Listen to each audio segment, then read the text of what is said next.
It's Friday, October 14th. I'm Dave Weisberger, and it's time for This Week in Crypto. So we'll start with the markets because they are, well, quite frankly, at least in a macro sense, boring.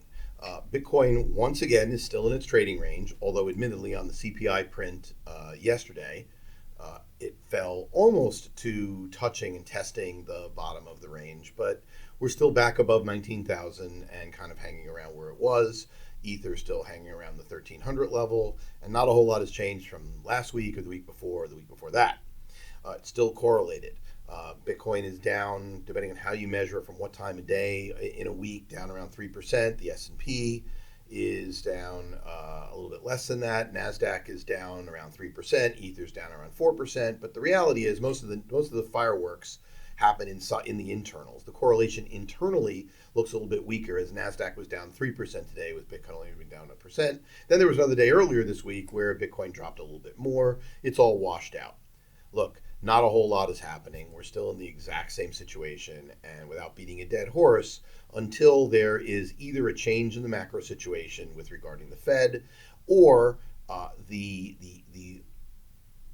long-term holders start to get a little bit more desperate to try to add Bitcoin to their holdings, you're not going to see a whole lot of moves in crypto. Yeah, we might get another downside wave if interest rates, or there's a trigger a financial contagion, most likely in Europe, which could become a really interesting buying opportunity. But that tends to be a crowded trade right now, so I really wonder about it happening. In any case, that's the markets. But the news, there's a couple of things I'd like to talk about. There's not really a whole lot of news this week, but I think the most important one, significantly important one, is Coincenter's lawsuit against the U.S. Treasury against the action that they took on Tornado Cash. And I think that is extremely important. From a macro perspective, before talking into the details, Tornado Cash is a way for individuals to be able to utilize Ethereum in a much more anonymous method. It basically is the moral equivalent of trying to create privacy in individual transactions. And the macro question is that something that we should be preserving as a society? Is that something that the Constitution would support? Is it something that Treasury has the right to take away? That's the real question. But when you dive into the specifics, Coincenter made 4 points. Point number one, that the justification for the action is based on a law that only applies to foreign persons or foreign entities or the property of foreign persons or entities. Now, that may sound technical, but in this particular case, that is not remotely the case. Tornado Cash is not the property of anyone. It is open source code, and it is code out in the wild. They are prosecuting and have the effect of prosecuting US-based people as well as others. The second argument is that there's no Treasury regulation either that justifies this. And so that's kind of important. The third one is that the Treasury failed to consider the collateral damage on Americans.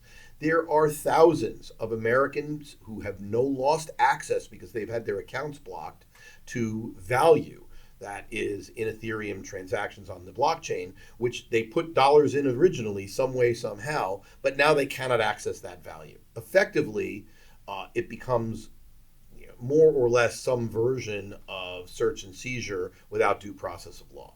And that is really a large point here that we'll hear played out over the next several months.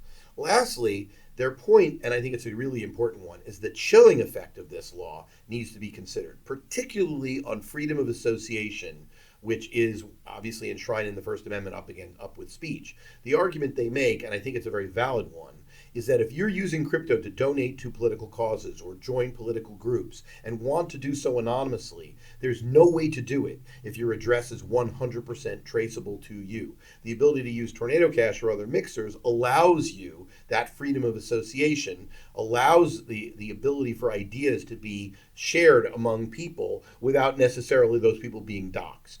And that is important, and I think that that's going to feature very heavily.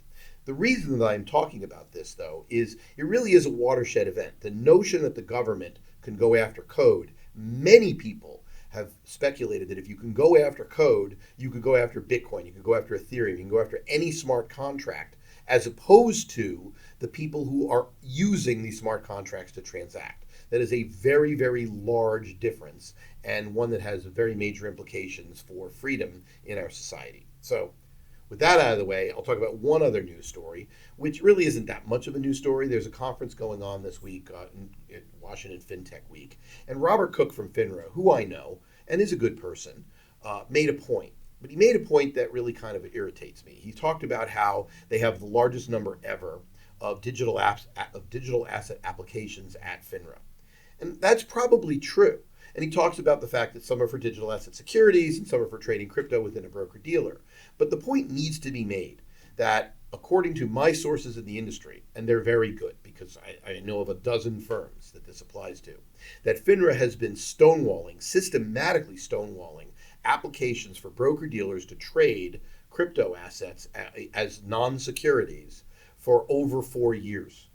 And this is a serious problem because essentially, while the government complains about the lack of fiduciary preparedness or customer focused protection among firms that trade crypto for customers, an entire group of firms who are well schooled in ring fencing customer assets, who understand the principles of best execution, who understand the principles of understanding what's fraud and customer suitability, have been denied the ability to compete in this asset class. Even if they don't have regulations that forces them to do exactly what they do in securities for crypto, they are still being denied the ability even to compete. Their culture, the principles of their compliance departments would matter. And the fact that Robert is talking about this, but won't talk about the fact that they have denied these applications systematically for years, and honestly, probably at the behest of the SEC, is a serious issue. And it gives them culpability anytime there is an issue within the crypto marketplace. I think I'm going to stop there for now, instead of going on yet another screed. I will say, interesting, stay tuned, because I did one presentation and 3 different panel discussions out at the Web3 Expo this past week, which will all be produced and shown on the Wolf of All Streets YouTube channel, and I'll be linking to it here so people can go see that. So look forward to that, and have a great weekend, and stay safe out there.